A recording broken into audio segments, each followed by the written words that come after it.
bữa sau thì có nhà lâu họ lựa chọn trong phương America thường xuyên trong the FBI cú giờ với cho vào là cái trong ít trong những cái tin trả thiết trong phương mỏ chúa trong số tu số trời một cái thứ là sẽ cho bên số một số sinh trong đặc nó chỉ chỉ đối bây giờ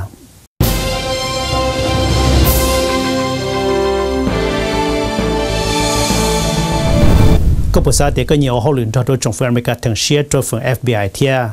nhớ tụi Chee linh tu nước tin của xa xuống cái cột thổ lò nó nhớ tụi trong Saint Paul Saint Minnesota còn Hmong của Israel nhớ tụi Saint Minnesota tôi trái lưu trong cái shit thà cho tụi trong phương America thường xuyên cho xa FBI tụi còn cái shit thà cho tụi kia nó cho nên là cũng chẳng một sai cho thì giờ vì lý giải thêm một lưu trong cái shit thà nó shop đó là cho nên thì FBI nó là của đó cái shit thà thì của Israel thì của Israel mua lo lo thì origine và cái cho mong xã có tôi bây giờ mong lần này của lâu cả thế nó đểผมรู้chụp kỳ khi chỗ mong đó này thầu biết trong đi đỡ chỉ là bản đi tây to nó gì thầu lu on đi là lu bê đi là chỉ là hù to hay gì do nó lấy có quỷ thành cái lúc sinh hợp cho mong cho lấy to nó cho mong thả thì tôi sẽ phụ tàu cho tôi sẽ tôi gì để mong đợi một trò lâu cả là thiết bị là tàu ôn là ok thì là xã cùng kỳ cho sẽ đợi kia là gì cho nên nó thế thì có tài thâu và một số là cho lúc chỉ vì nó là do đó còn nó thì nó cũng đi được tốt kêu là một trong bé họ luyện cho America thường xuyên cho sa FBI nó nè do vô lý trả tiền cho nên là cũng là một sai cho đôi kỳ nó I think you summed it up perfectly. Our role is to protect our country. It's your country, it's my country, and we all are going to work together now. Kỳ đi cố tư hài cho được hay thì lỡ cho họ được giờ tí thái bị sự việc cả kia tí thái lúc đấy chuyện mình cả tên nào. Because the issues facing you are the same facing us. We care about our families, we care about our neighborhoods, to keep our businesses safe and those things. And that's how we can work together with the different police departments and other agencies. But that's where we want to work together. Thì khó của nên sau khi chuẩn chân cho nên thì vì bây giờ họ được cho nên thì phần này là chuẩn chân thì và chuẩn chân cho bây giờ là chuẩn chân cho nên họ từ và nênต้องการป้าเขาเดินไปต้องการป้าอีหยาไอ้ดินเดินไปที่นี่ตัวเชียนี่ที่ตัวต่อผู้ยืนระดับสุด Within the FBI, we address a variety of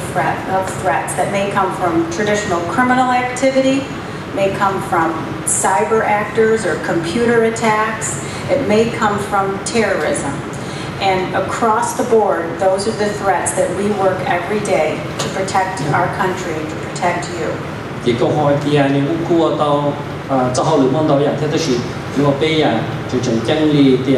cho mong nên ngã chuyện ngã phò còn mộtตัวlúcที่จะมีการเต้นจะเลย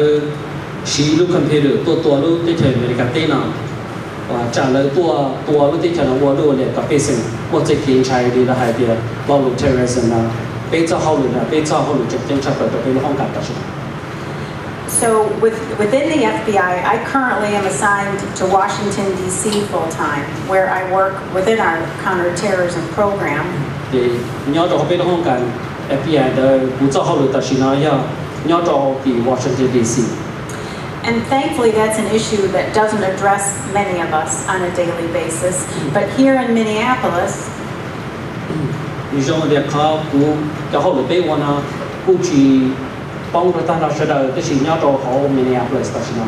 we have our agents are assigned to task forces that are in the different communities that may address gangs, drugs, guns, and those are the things where we need you to help us with some of that information because we're a rather small group of people, around 350 of us here within Minneapolis or Minnesota and the Dakotas. So that's where we need input from you. And one of the things we'll talk about tonight are some of the items some of the areas of information that are a threat to your safety and well-being and that of your family and how we can all work together. Thì như họ Minnesota họ nói bây cho FBI ngồi chúng tôi đi bây bộ tàu lên sinh ra chúng tôi đi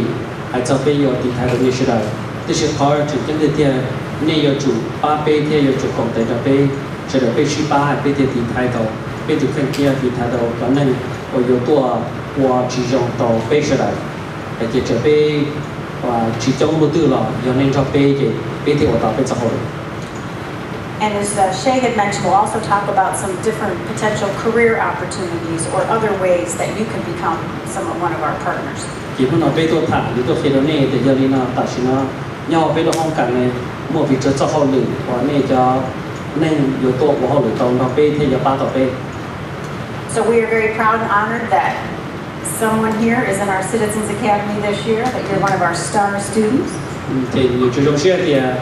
chúng nói lời tu trong xe thì một cú mù cỡ giờ Citizen Academy nhớ đâu tàu là công hội FBI thì do tàu ba lời chùa trâu và bên trên. Did you tell him you were a star student? He is. He's a star. So thank you for having us tonight. Feel free to ask us questions throughout the evening. We would love to hear from you. And then I will turn it over. I believe, Jean, are you next, if I'm not mistaken? And I want to talk to you just for a few minutes tonight about all the other different jobs in the FBI that are not agent jobs. Chỉ cuối là một bia rồi lúc xưa hỏi nói thì mỗi cho hậu lử na chỉ ta yêu mù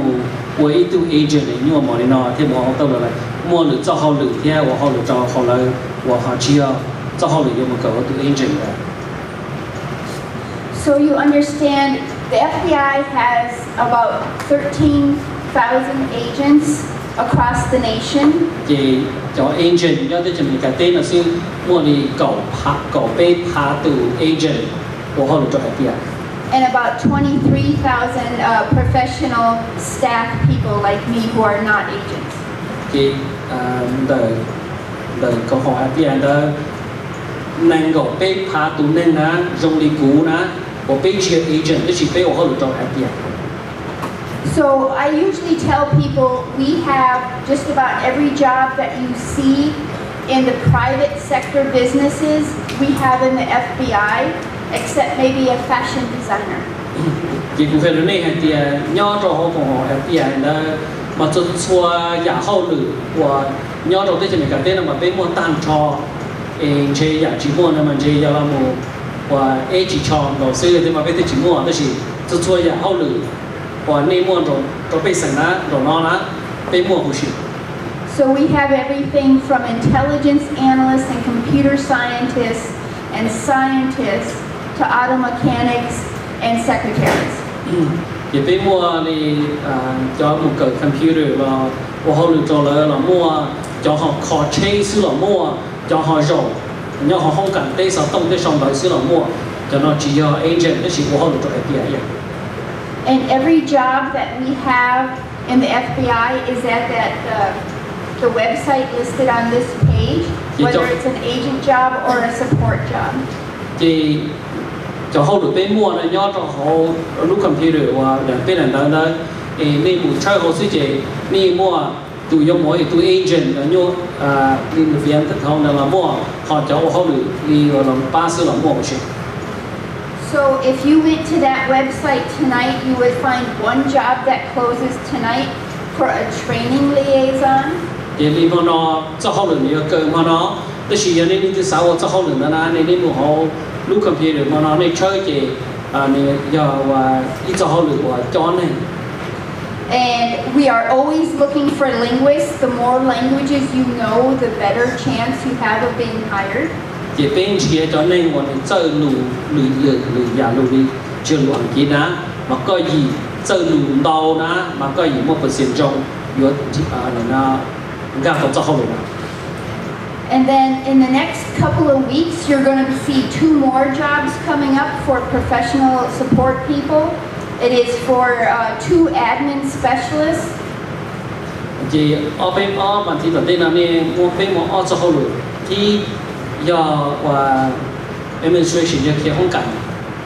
One of them will be working in procurement to buy supplies and working with inventory in the office. Thì ít cho họ luôn mà giờ yêu khổng là trong lúc không cần yêu muốn chia khổng là trong lúc không cần. And the other one will be working as a facility person, working with the building manager and putting in work orders when things are broken. Do lúc thì giờ yêu là một ba ít tu này của họ được cho họ lấy hay thìอยากkhổng từ bùa là nên yêu một yêuอยากkhổng là yêu là khó và khó chế. So those are the jobs that we will have coming up in Minneapolis, but there are also jobs around all 56 field offices that you can look for and apply. You don't have to live in that state to apply for those jobs. They hire from around the country. Cho hậu lực của bên này do khi cho họ mình số là nó sẽ là bên mua cho hậu lực thông qua tới cho mình cả tên nó và mua cho hậu lực và chia tụi agent một cỡ tụi agent như nhau nè và một ba sẽ là cho hậu lực là mua thông qua tới cho mình cả tên nó nên một chơi họ lưu website sẽ chỉ những bảo sự. Sometimes when the jobs are advertised, the advertisement will only be up for 5 days and then it closes. So it's a good idea if you're really interested in working for us to check every week. Chỉ lợi cho họ được mà nó khi cái sự chỉ cơ được, nhưng mà chi nu sản nông sự được khi chỉ nó có cơ được thì giờ có chỉ ưu tiên chơi thì giờ có sao được bây giờ chỉ muốn share chơi thì bây giờ chỉ bỏ thì có bỏ canh hỏng rồi. Okay, and now we're going to open it up for questions. If you have any questions about working for the FBI or the process, it's a lot easier to work as a professional staff. There's not near as many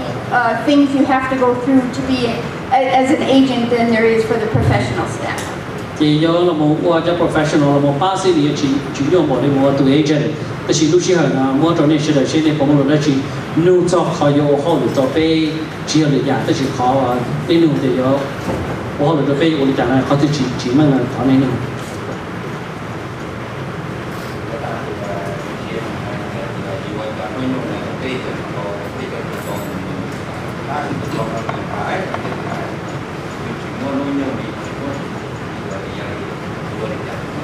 Okay, so earlier Gene talked about that you have to be 23 to 36, but then Kathy, you talked about professional support and you did not give an age limit. Is there such a thing in your There field? is no age limit. I worked in the newspaper field for 20 years before I came to the bureau. Chúng tôi cũng cho nên một số cho Paolee Vang, giờ tụi mình sẽ tổ Suab Hmong nhất lúc xem số ta, tôi muốn cho sự kiện này bên trên Hmong tây phương sĩ thà cho thì, lần này họ sẽ lấy cho tôi kia nó. Và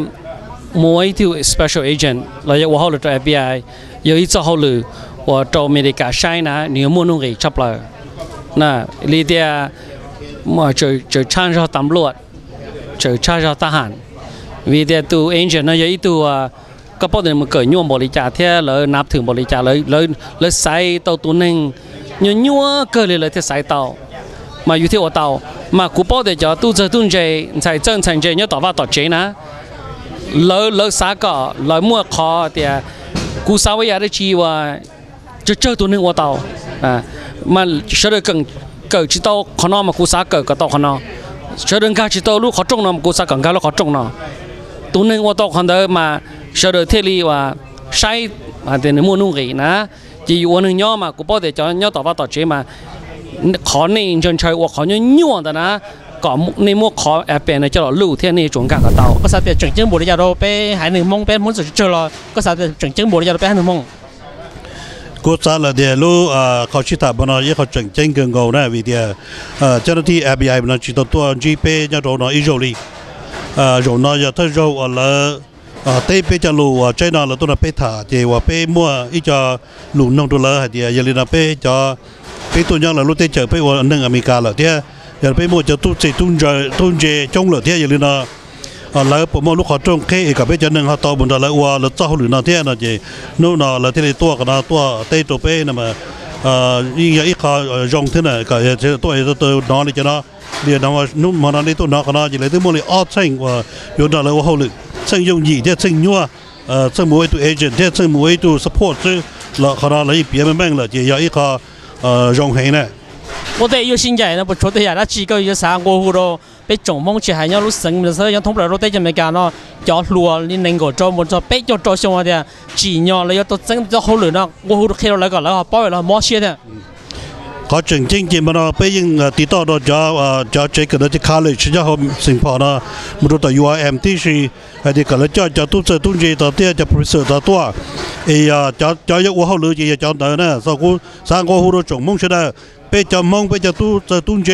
กูสาหายแต่ไปยิงมั่วจะเจอจนเจกันกันเลยแต่นอซึ่งมันชิโตโย่ตัวไปเกียร์ได้จอเขาหลุดแล้วเตี้ยแล้วเปียนอซึ่งมันหัวไปจะมองกูสาเดียยิ่งชิโตโย่เกียร์ตัวไปจะมองยิ่งชุบมันจะวัวเต้าซื้อแต่ชีอย่าไปจึงเจอไปจึงชิโตเดียบ้าเต้าซื้อกูสาเดียตอนได้นอชีได้นอไปมั่วอย่าแต่ไปมั่วจะลีนอเลยไปที่โตเลยอย่ามั่วในจานในจะย่อต่อว่าต่อเจย่อเจอลาได้มั่วจีวันนี้เราให้เราเจอในย่อเขาตัวเรา主要在这边干这你也不到，因为被莫可能选中之后，上面的说打那了，我后呢，人家后到 directly 做了，然后人家后到，啊都被鬼上面说打了到，那古路里那是。